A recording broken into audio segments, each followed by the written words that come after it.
What's up, Spartans? Batman from TST Gaming here to keep you updated with everything Halo. And today we're giving you our guide on how to play Attrition, Halo Infinite's newest mode. But before we get started, please subscribe for more Halo content.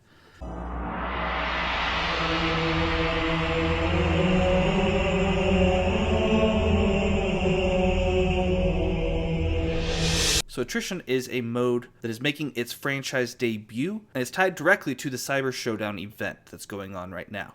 So the first thing you're going to notice when you jump into an Attrition match is that at the bottom of your screen, you're going to have a number 8 on your team and a number 8 on your opponent's team. This is the amount of lives that you have that you're sharing with your teammates, and that the enemy team is sharing with theirs. Altogether, you're going to have 12 lives that are shared between the 4 of you.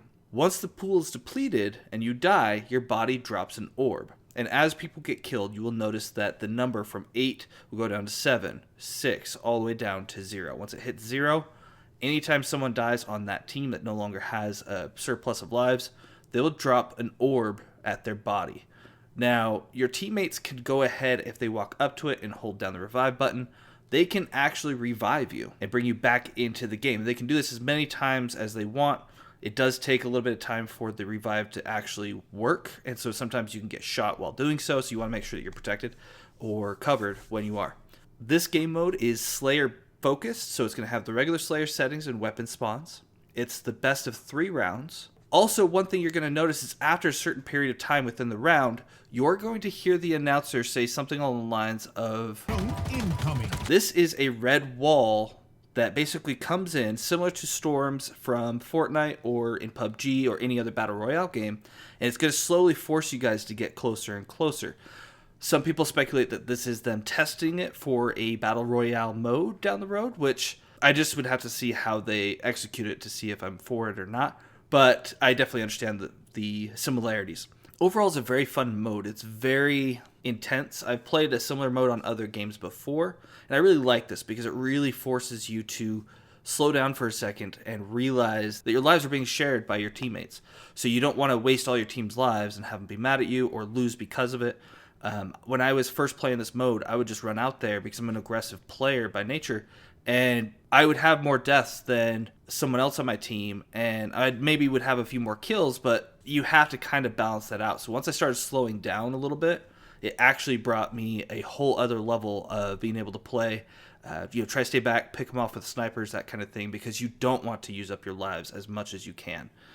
So in order to help you with this, I've come up with a guide that has 5 tips to help you when you're playing Attrition. So tip number 1, stay together, especially when you're down lives, especially when orbs are in play or you're towards the end of the round, because you're going to be given a limited amount of time before the walls start coming in on you. Tip number 2, have a plan to control the power weapons and equipment, especially overshield, before you start. Now, I say especially overshield because I find that whoever has the overshield has a huge upper hand because they don't die as easily. Also, with certain power weapons like sword or rocket launcher, sniper sometimes as well. So when I play, I'm like, hey, I'm going for this. And so I communicate with the other players on the team and saying I'm going for sniper on Dark Tower if I'm playing Behemoth, which seems to come up a lot in the rotation. And then the other person's like, well, I'm going for OV.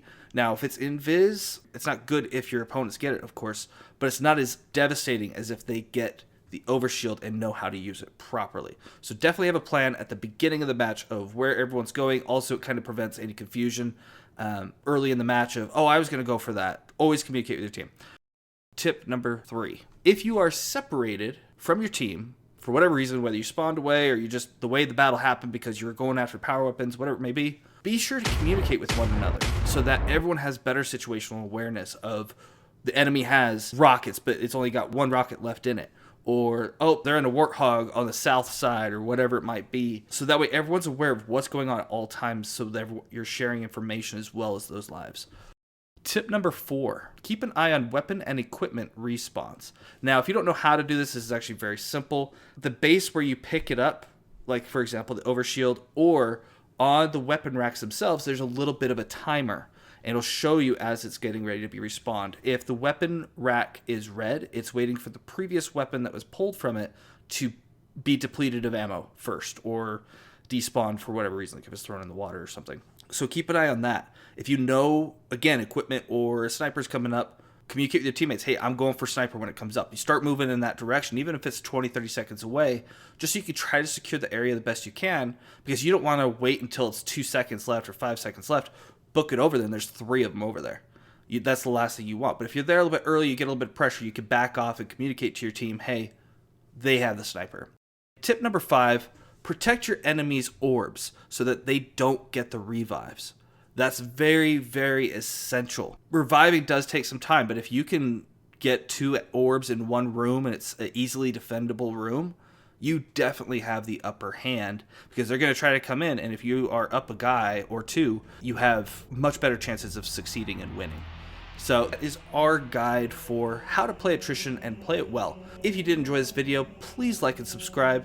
Thank you for watching TST Gaming, and until next time, just play.